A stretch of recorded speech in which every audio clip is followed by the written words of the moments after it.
please. Mr. Montplaisir? Here. Mr. Peterson? Here. Mr. Costin?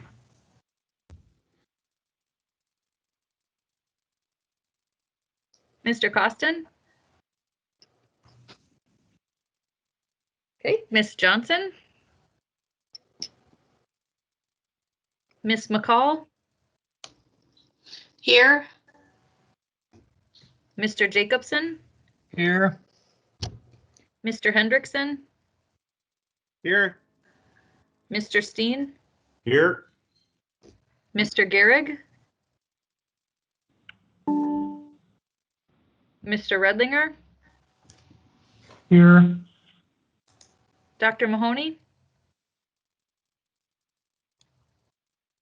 Mr. Grinberg?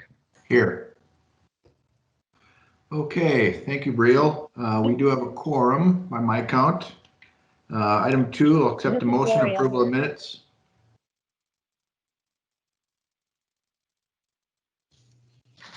Peterson, so moved.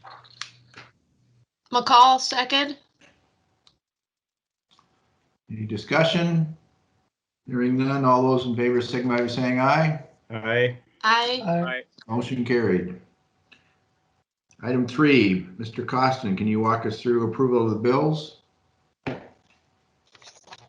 Certainly can. On the bills list today, there's $6,211.21 is the total for the bills.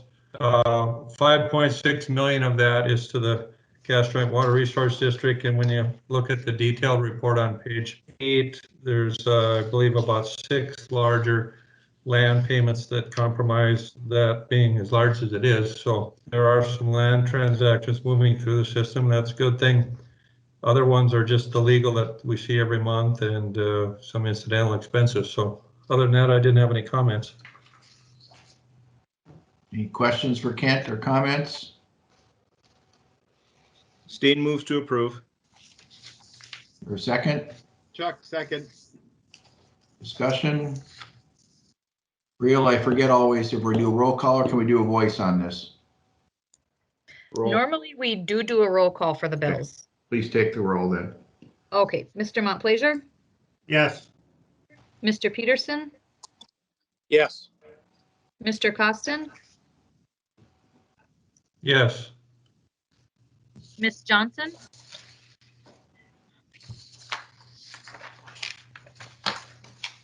Not able to hear you, Lori. Oh, okay. Ms. McCall? Yes. Mr. Jacobson? Yes. Mr. Hendrickson? Yes. Mr. Steen? Yes. Mr. Redlinger?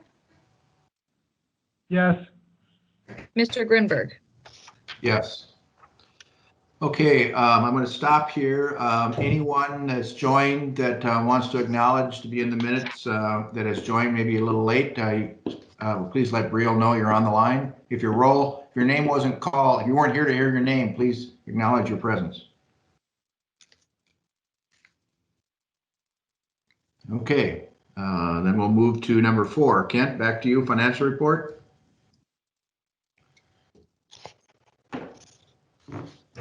Sure, I'll start on page 15, and the comprehensive total for 2020 spend year to date is $5,042,750, and the life to date project accountability for the total is $539,358,407 for the dollars. If you look at this report a little bit, I wanted to explain something that's happening presently because of our audit. We are starting to compile the financial statements on an accrual basis. So you will see the city of Fargo, if you go to the top of that report in the upper right-hand corner for 2020, the city of Fargo, the $1,648,000, and then the Cass County, $215. We're accruing revenues. There's a 2-month delay in the revenues that come as the payments are received from the time it hits the cash register till the time we ultimately get it. So because we're in the process of doing accrual-based financial statements, we're pulling those cash basis payments into 2019 as receivables from the entities. So that's why you're seeing not much revenue there. The revenue will continue to be collected in each and every subsequent month, and then we accrue 2 months at the end of the year as well. So there's some of that going on presently because our internal staff are working on preparing the financial statements. So if anybody thought we were a little lean on revenue, it's not because a huge decline, at least not yet. But anyway, I wanted to comment on that because it might look funny to some that there's less revenue than there is expense. So on to page 16, with regard to the net positions, we've got an increase in our net position again. It's 94 million. This is on page 16. 94,439,393, most of which is a straight up cash balance on that. Then I wanted to ask the committee to just ignore the financial statement on page 17. There are some data transfer errors and reconciliation issues that didn't get communicated correctly. So I would ask just for that to be stricken from the record, if you will. Other than that, I don't have any further questions unless there's comments or concerns. So to your point, Kent, will this be updated and available tomorrow? I'm not sure about that. I can put that on my list. Basically, because we're doing all these accrual entries, the data got the difference between the cash basis and the accrual basis got all lumped together. So the numbers are drifting on the revenue side. So I'll make a note of it. I'll see what I can do. Okay, and at a minimum then, I would like you tomorrow to just talk about that. I know it's traditional, you're not part of the full DA, just the finance, but I would look to you to explain that tomorrow. Sure, I can do that. Questions for Kent?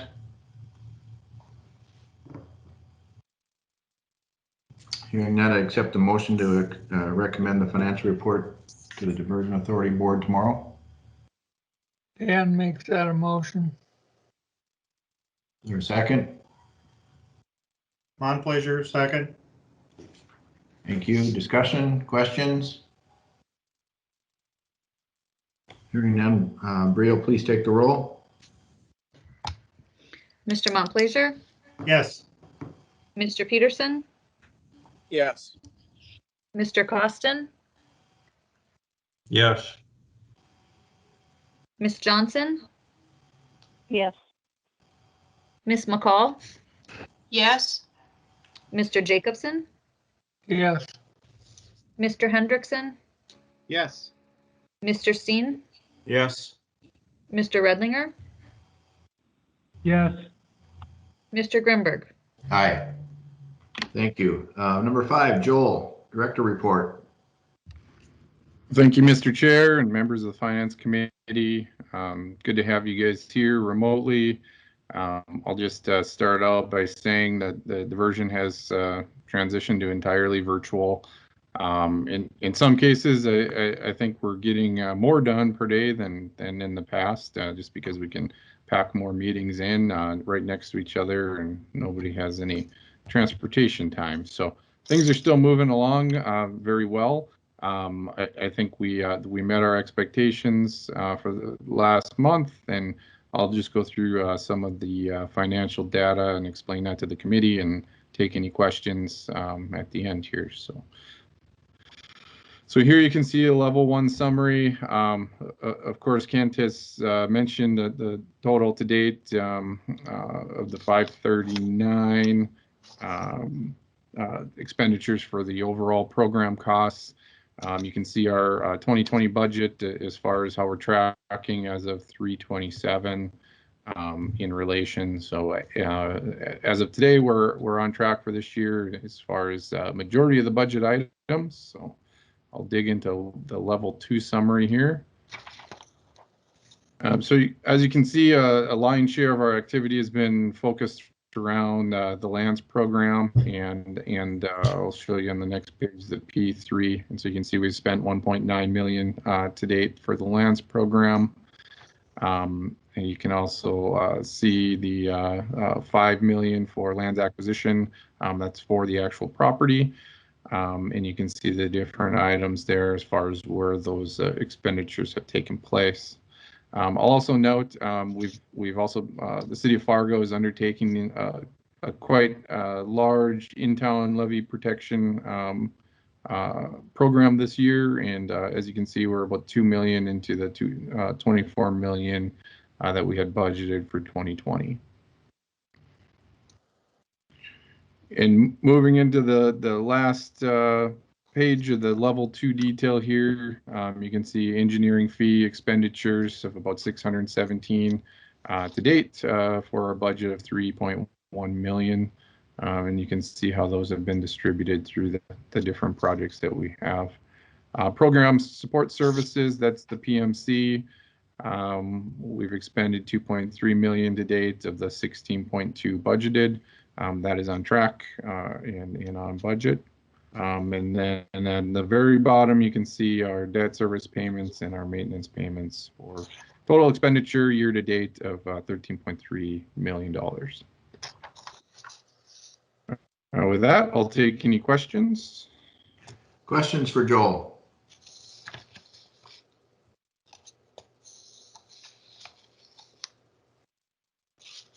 Okay, hearing none.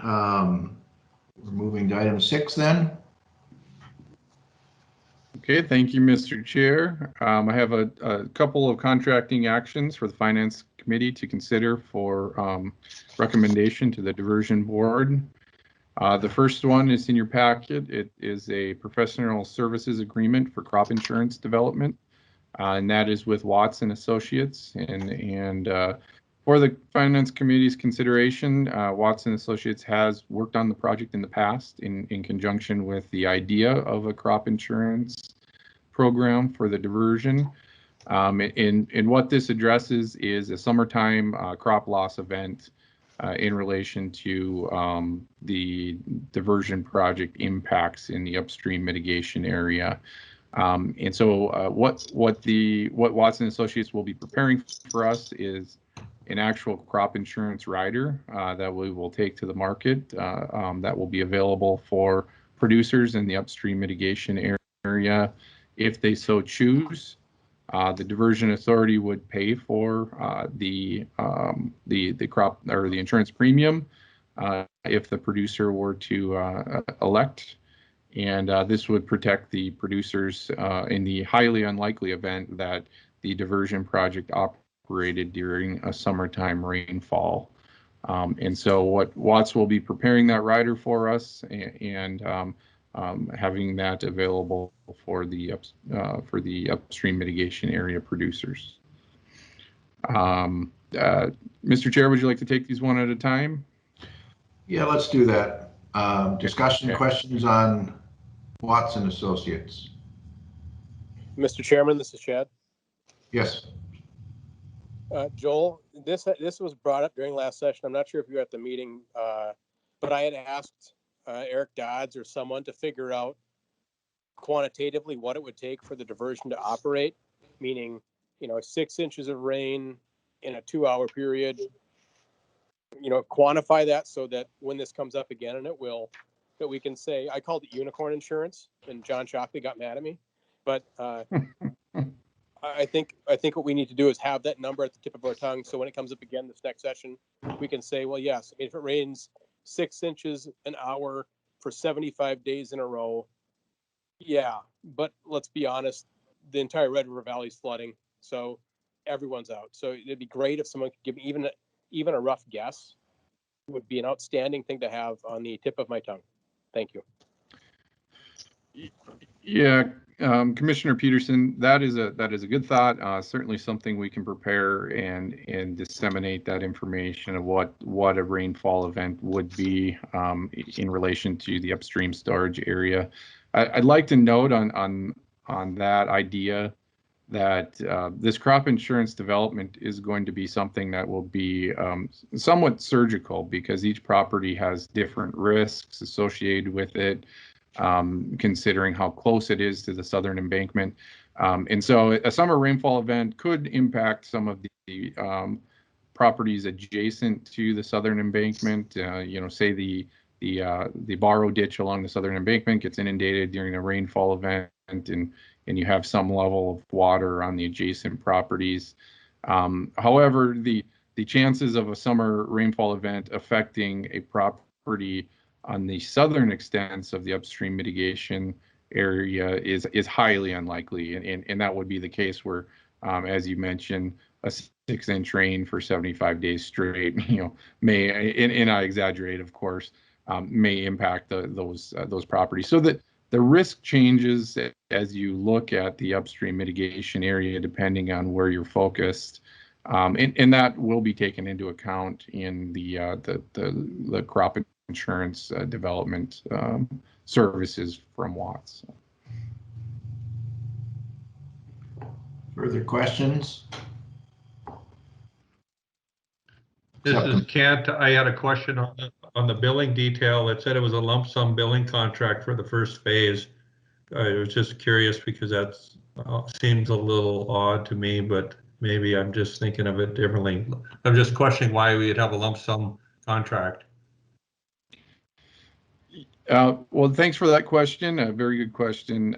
It is not a, and maybe I'll refer to John Chocolate if he's on the line. He did review the agreement very closely.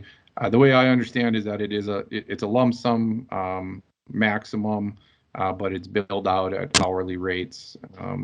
And so it's technically an hourly not to exceed type of a contract, which is similar to how we normally contract for professional services. John, you can correct me if I'm wrong. You're correct, Joel. And just for the board's information, we had just a few cleanups in the agreement. We wanted to make sure we got a draft agreement in the packet. There'll be some minor cleanups that we worked through with Watson Associates, and one of them was just cleaning up that billing language. But just due to the time constraints, and Watts was very busy, as were all insurance companies dealing with the COVID-19 issues. And so we were a little bit late getting all of this in the packet, but those are minor cleanups that'll be undertaken. So if the board is inclined to approve it, we would be asking for approval with in substantially the form presented, with the cleanups deemed appropriate by the executive director.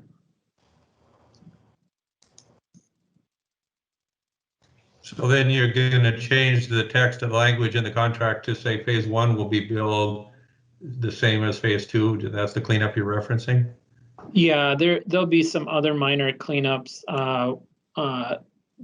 We had a minor cleanup regarding the intellectual property, and then the open records clause, and just some other non-substantive types of cleanups on the agreement.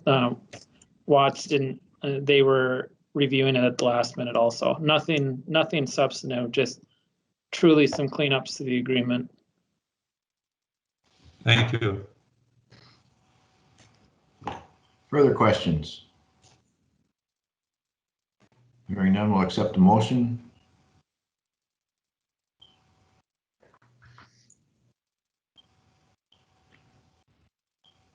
On pleasure, move to approve. Peterson, second. Moved and seconded. Further discussion? Hearing none, we'll have Briel take the roll. Mr. Montplaisir? Yes. Mr. Peterson? Yes. Mr. Costin? Yes. Ms. Johnson? Yes. Ms. McCall? Yes. Mr. Jacobson? yes, Mr. Hendrickson? Yes. Mr. Steen? Yes. Mr. Redlinger? yes, Mr. Grinberg? Aye. Thank you. Next will be the KPH ring levy. Okay, thank you, Mr. Chair. As this is a project related to the Oxbow, Hickson, and Bakke work that's being done, work package 43D5. This is a Hickson Avenue, or Main Avenue Storm Sewer Project. This will complete part of the levee portion of the Oxbow-Hickson project and allow an outlet from Oxbow to the river. It is in our forecast year 2020 budget, and so we bid this out. We received 3 bids, all clustered very close to each other. KPH was the low bid, lowest responsible contractor, and the recommendation is to approve the low bid and award the contract. Questions?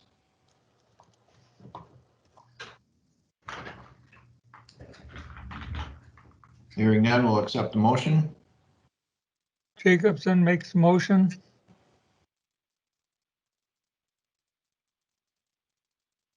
Montplaisir, second. Discussion?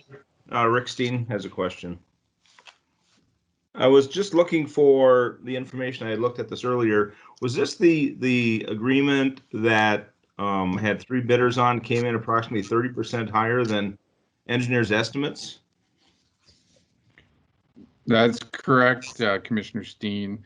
The engineer's estimate, I believe, and somebody can correct me if I'm wrong, was a little over $700,000 for this project.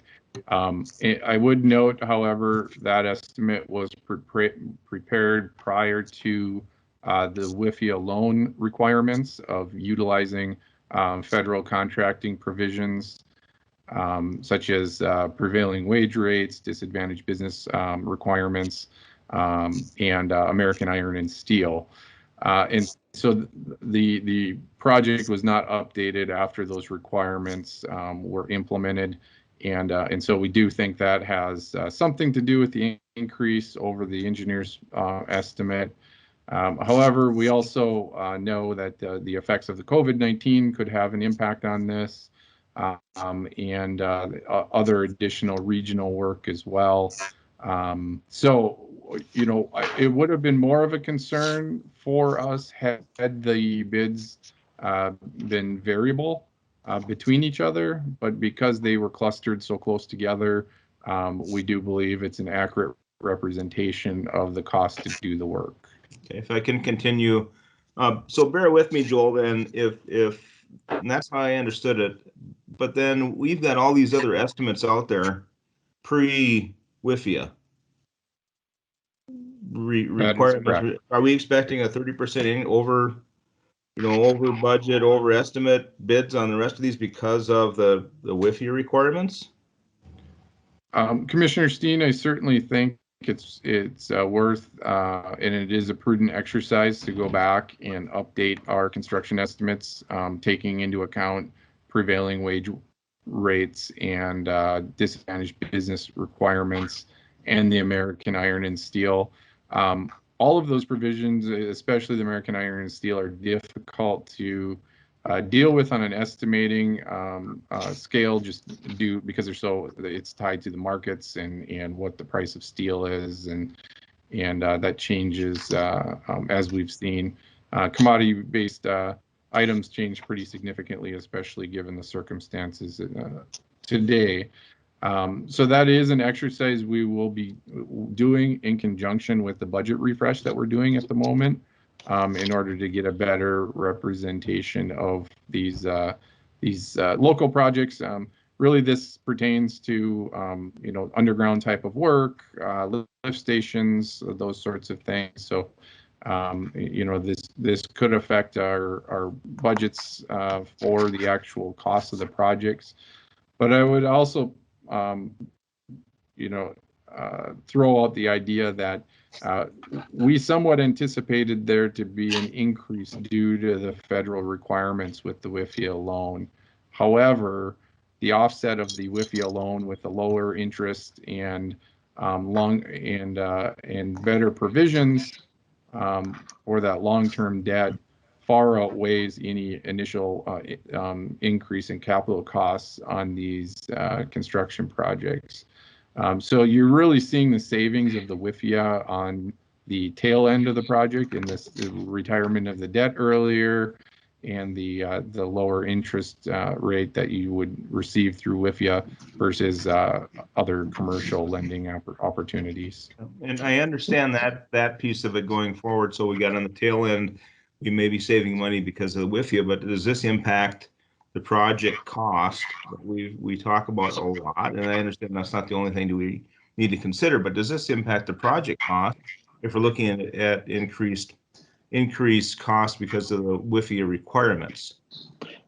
So if this is John Shockley, maybe I can add a little bit of comfort to this discussion. Probably the largest contract in the entire project is the P3 contract that covers the channel and all the bridges.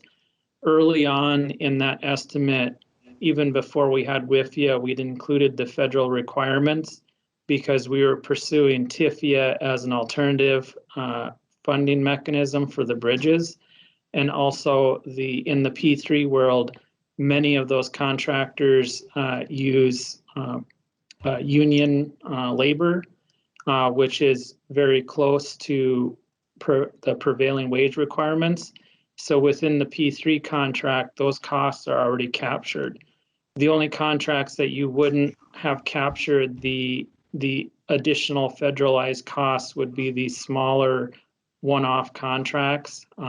The federal costs are already reflected in the land acquisition because you have to follow the federal acquisition rules regarding the land according to the Corps. The Corps' work already reflects the federal requirements because the Corps has similar federal requirements within its contracts. So it really only affects these smaller contracts for work that we hadn't, before we had the WIFIA, we would not have included those in the estimate. So I think that might help to provide some comfort in that the largest portions of the project, the cost estimates had already taken into account some and most all of the federal requirements. All right, thank you. Yeah, and this is Tony. To add to that, I assume one of the requirements we're referencing is the Davis-Bacon Act, which is under federal contracts, and is an unrelated discussion I had yesterday with a different project, in potential federal funding. Davis-Bacon does apply, but the local experts who have traditionally written grant opportunities here out of Fargo, the prevailing wage rates and Davis-Bacon really aren't a factor for increased labor costs in this market because of our prevailing wage rate. So this might be kind of one-off as far as the uniqueness of it, but just as another anecdote, I guess, about the Davis-Bacon requirements in our market. And Mr. Chair, if I may, we did compare this to projects being bid with the city of Fargo, and perhaps Mr. Borboom might want to add a little bit to the discussion as well. Yeah, sure. Thank you, Joe. Yeah, Commissioner Steen and Grimberg, the city keeps track of all our historical bid prices. And when I compared the bid prices received here to some of our historical prices for especially the large storm sewer pipe, because that's the #1 cost of this project. This project did come in slightly higher than what the city of Fargo's historical bid prices were, but the last time we used this much of this type of pipe was back in 2018. So I think inflation, when accounted for, the bid prices we received here are pretty comparable from what we probably received in 2018. So I think a little bit of the factor here is that the engineer's estimate could just flat off been a little bit off as well for the estimate from what prices should have been put in. Okay, we have a motion. Any other questions or comments? Hearing none, I'd ask Braille to take the roll call vote. Mr. Montplaisir, Yes. Mr. Peterson, Yes. Mr. Costin, Yes. Ms. Johnson, Yes. Ms. McCall, Yes. Mr. Jacobson, yes, Mr. Hendrickson, Yes. Mr. Steen, Yes. Mr. Redlinger, yes, Mr. Grimberg. Aye. Thank you. Approved, Executive Director approved contracts, Joel. Thank you, Mr. Chair. So this is for the Finance Committee's information. There were 4 Executive Director approved contracting actions for last month. All 4 of these are contract reductions, and they're related to the Master Service Agreement with AE2S and pulling them out from the PMC and contracting directly with them. So you'll see the reduction of the AE2S contract on the CH2M Hill Jacobs. As the Finance Committee remembers, last month we did approve the Master Service Agreement with AE2S. So this is somewhat of a swap. However, there is some savings with that change. And then we see the reduction in the Jacobs contract under Task Order 5, Amendment 4 for the 2.54. That is savings to the program, as well as the 1 million for Task Order 6, Amendment 2. I'll take any questions if there are any.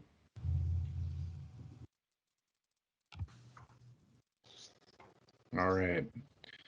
Then I'll move into, for information purposes as well, the Cass County Joint Water Resource Approved Contracting Actions. These are yet to be approved by Cass County Joint, but we anticipate them to be approved at the next meeting. These are some additional contracting changes that we're making in working with the Cass County Joint Board on. And these would be 2 master service agreements with HDR and SRF. They are currently providing land services to the Cass County Joint Board under HMG. And this would be a direct contracting mechanism with both HDR and SRF to reduce the subconsultant markup on the current invoices.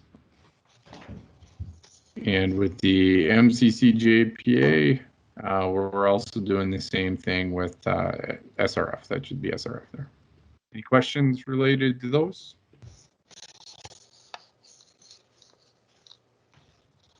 That concludes my presentation, Mr. Chair. Moving to item 7, other business, 7A. Program budget status. Okay, Mr. Chair, this is again for informational purposes. As you know, we're in the process of doing a budget refresh. We have encompassed some of the larger items to date, and a few of those just to note for the Finance Committee. I mentioned the contracting changes previously in the meeting here, and we've tallied those up to be about 6 million in savings this year for engineering and program management related savings. We've also identified approximately 8 million in our forecast year 2020 budget that is overestimate of what we anticipate the actual project costs to come in at. We've also identified the 1.8 million in land leases that have come into the diversion and have not been incorporated into our program budget. So a number of savings, some additional revenue, and we're also working on a complete budget refresh that we'll have available for the Finance Committee's consideration at next month's meeting that basically will quantify all this and show, give the Finance Committee a snapshot of where we're at right now related to the total program budget. Questions for Joel? Good news, good work. Thank you. 7B. All right, this item is for the Finance Committee to consider taking action on today. I'll set the stage a little bit with some background. A in-town flood mitigation project had been identified to protect the campus of Oak Grove within the city of Fargo and incorporated into our budget. At the time that was developed, there was some concern over bank stability and soil stability around the campus, and it was determined that the only way to provide protection to Oak Grove was to implement a series of levees around the campus. However, those levees would not be certified protection for the campus. Upon subsequent geotechnical investigation and engineering work that was done as part of the normal project process, it was identified that there were some engineering techniques and tactics that could be implemented in order to provide certified protection for Oak Grove and increase the robustness of the levees and flood walls that would protect the campus. And so the increasing costs are not encompassed currently in our program budget. And so this would be a budget amendment to the Oak Grove project related to the City of Fargo in-town projects to move forward with a revised project for Oak Grove.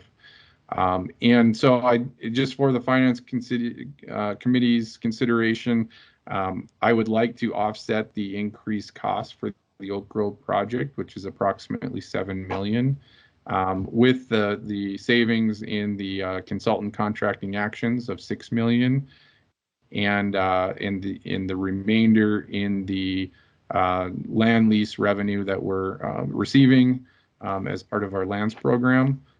And that's currently 1.8 million that's unaccounted for in our program budget that could be used to offset the remainder of the Oak Grove mitigation project. But from a policy perspective, we would be providing certified protection for this area, whereas the original project as proposed would not.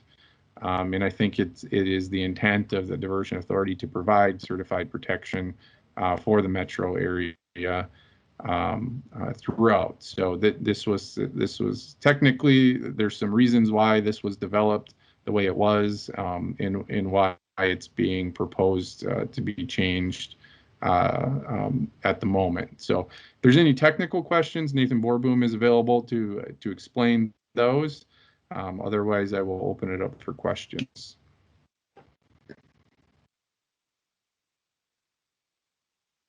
Nathan, do you have any additional comments? No, I do not. Joel did a good job summarizing. Okay. Tony, Rick here. Rick, go ahead. You know, I've sat in through a couple of meetings on this, so this is not news to some of the people hearing this from me, but and I understand the certifiable protection, and I know it was described as we've got actual protection with what we plan, but we don't have certifiable protection. And the fix on that is the between $7 and $8 million additional cost. And I get that, you know, it's a good policy issue. But just so we understand where we're at with that, is at the same meeting I was at, I asked the question about what would it take to just provide insurance on this property and covering existing buildings, whatever. And I think the cost was like between $45,000 and $60,000 a year. And so just from a financial perspective, I just balance that out to spending $8 million or $7 million, whatever you want to refer to it as, versus spending $46,000 a year. And doesn't make financial sense to me. It might make great policy sense and it looks good. And I understand all of that. I think the issue here is everything was fine until Oak Grove decided they wanted to build some additional buildings or an additional building on the property. And that's when this became an issue. And in order to do that, they need to have, I don't even know the cost of the new building, but they want the Diversion Authority to spend $8 million so they can spend a few million on a new building. That's the bottom line for me, and I get it from a policy perspective. I don't understand it from a financial perspective at all. And Rick, that's not totally the story, because they initially were told on our geotechnical, and Nathan confirmed this, is that they would have had to take their classroom building out if we were going to do a project. So for them, if they didn't have non-certifiable, that worked only because they didn't have to take their classroom building out. And they were told that. So the reason they said they accept non-certifiable is because if they went the full route, they would have to replace their classroom building plus the other building they're going to replace. So it was only when Nathan and the team re-looked at it that we felt we could give them certified protection. That might have been a different conversation 3 years ago had they known that. And Nathan, you can fill in on that part.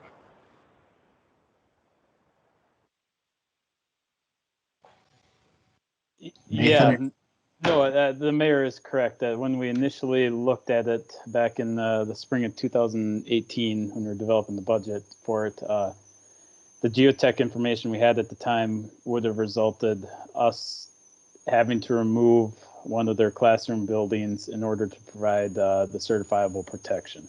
So the mayor is correct. That's where we had the conversations with the School of Oak Grove and decided to head down the path that we did, that would have not removed that building and just kind of left it as is and not provided that certifiable level of protection. And this is Tony. Let me just add. And then the other. Go ahead, Mayor. Oh, and then the other issue is yeah, 100%, 100-year certifiable. But Nathan, if we have a 500-foot event, what do we have to do in that area if we don't have what we would have set up? If we would not proceed with the project that's being contemplated today and we'd have that 500-year flood, then we'd be looking at emergency levee going down Short Street, which would be to the west of Oak Grove, and leave Oak Grove on the wrong side of the levee.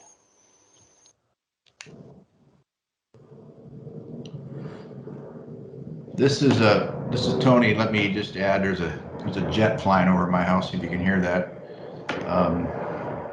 Just pause a second here. You know, in my opinion, you know, this is kind of a unique situation. I certainly understand, you know, Rick's point, but from a finance perspective, I think we would all agree as we move forward.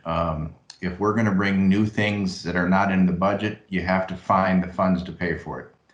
And that's one of the things I often share when I get a call, whether it's from anybody at Jacobs or Martin or Joel, which isn't very often.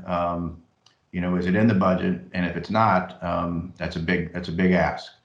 And recognizing we have a contingency that is going to be illustrated out in a updated budget next month. The team found the money, and Joe reported on that. So, you know, on one hand, we're saving money, we're reducing contracts, and we're going to get a snapshot of where we're at next month. But to fund this, we found the money. Joel and his team found the money to pay for it. We didn't come to the finance committee or the full diversion expecting approval of a project addition without knowing how we're going to pay for it. And I think that is center stage one of the underlying principles that I think we need to be sensitive and aware of to move forward. And because as we continue to go, we cannot keep adding things because we have a budget and we have to hold everybody accountable to those budgets. But in this case, we found the money. So I'm comfortable with it. I just appreciate the good work to find the funds and to actually do some additional value engineering, which I think Nathan didn't share, but was a higher amount as well. So it's through a process, we've come to a good place. Hey, Tony, one last question or comment from Rick. Please. And I don't disagree with anything you just said, and I'll end up voting for this project. But I do have a question for our city engineering crew, because this was a surprise to me when this first came up. And so the question is, so we are not aware, and we are pretty confident of the fact that we do not have any other areas within the city of Fargo that is not certifiable. Is that correct? Nathan? Yes, that would be correct. All right. I'm not aware of anything. Just so we have it on record, that's what I want to know.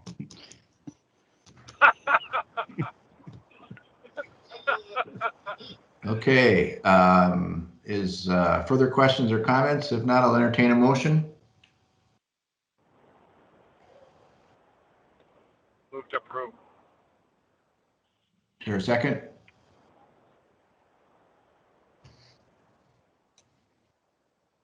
Peterson, second. Further discussion, questions? Everybody understand what we're voting on? Can I, just one other comment, Tony? Please. You know, we're voting on an $8 million deal. It would have been nice to have some documentation in the information that we were provided before we were, you know, presented with this. Just a comment going forward. Okay, so noted. Mr. Chair, I'll address that. Commissioner Steen, we will have a formal amendment prepared for adoption. And so we wanted to bring it to the Finance Committee to ensure everyone was comfortable in making the request to the Diversion Board. And we will prepare that formal amendment and produce that additional information. So. Thank you, Joel. Hearing no other, we'll have Breel take the roll. Mr. Montplaisir, Yes. Mr. Peterson, Yes. Mr. Costin, Yes. Ms. Johnson, Yes. Ms. McCall, Yes. Mr. Jacobson, Yes. Mr. Hendrickson, Yes. Mr. Steen, Yes. Mr. Redlinger, Yes. Dr. Mahoney, Yes. Mr. Grinberg. Aye. Item 7C, is that Mr. Shockley?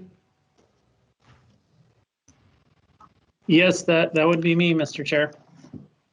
Please. So just briefly, we have completed our WIFIA application, and we would like to have board approval to submit the WIFIA application. We are running a few days behind because of the delays associated with COVID-19. The rating agency is running a few days behind, as are the auditors. It's not a significant delay. It's anywhere from 2 weeks to 30 days. We had intended to submit the application on April 1st, but we're going to be submitting the application on May 1st. WIFIA actually has a draft copy of the application that they were providing comments to us, and we've been, over the last 6 weeks, been uploading significant supporting materials for WIFIA. You'll see in the resolution, we do note that the minimum savings on the WIFIA loan is $572 million. The amount is probably greater than that, but with the interest rates bouncing around so much right now, we wanted to be conservative in our estimate.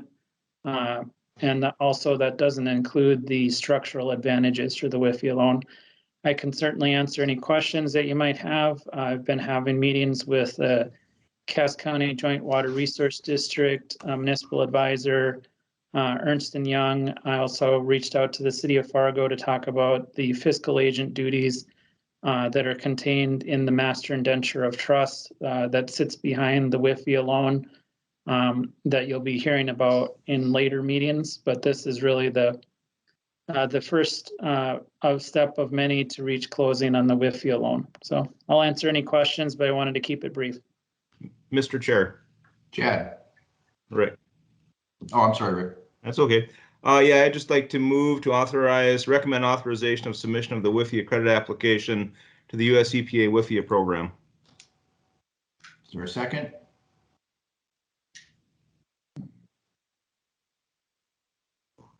Montplaisir, second. Discussion.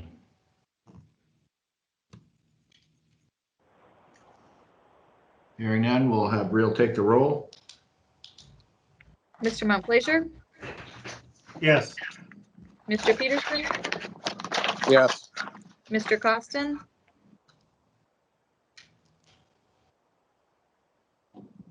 Mr. Costin, Ms. Johnson, Yes. Ms. McCall, Yes. Mr. Jacobson, Yes. Mr. Hen, Yes. Mr. Steen, Yes. Mr. Redlinger, Yes. Dr. Mahoney, Aye. Mr. Grinberg. Aye. Thank you. Last item, 7D. Mr. Chair, I can take that one. This is a resolution requesting the city of Fargo to undertake engineering services for project in-kind elements. And if I'll just scroll down here a little bit and identify the projects. And so a number of projects have been identified: the Horace Sanitary Lift Station and Force Main conceptual design and layout, as well as the Cass County rural water and some water services to Horace, hydraulic modeling. And so this resolution would allow the City of Fargo Engineering Department to expend the engineering resources necessary to meet our obligations with these projects and be reimbursed through the Diversion Authority. And to confirm, that amount is not to exceed $60,000. That's correct. Questions? Mr. Chair, this is Steen. Rick? I recommend or I move to recommend authorization of the board to approve said resolution. Is there a second?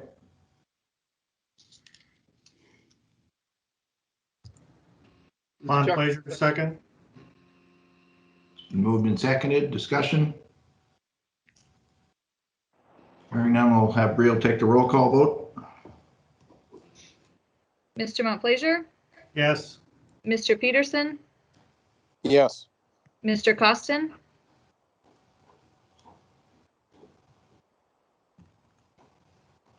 Mr. Costin, You're on mute, Kent. Yes. okay, Ms. Johnson, Yes. Ms. McCall, Yes. Mr. Jacobson, Yes. Mr. Hendrickson, Yes. Mr. Steen, Yes. Mr. Ruddinger, Yes. Dr. Mahoney, Aye. Mr. Grimberg. Aye. Motion passed. Mr. Next Chair. meeting- Mr. Chair. Rick? Steen again. Sorry about that. This was not on the agenda, but under other business, could Kent just give a really quick update on how the audit is going?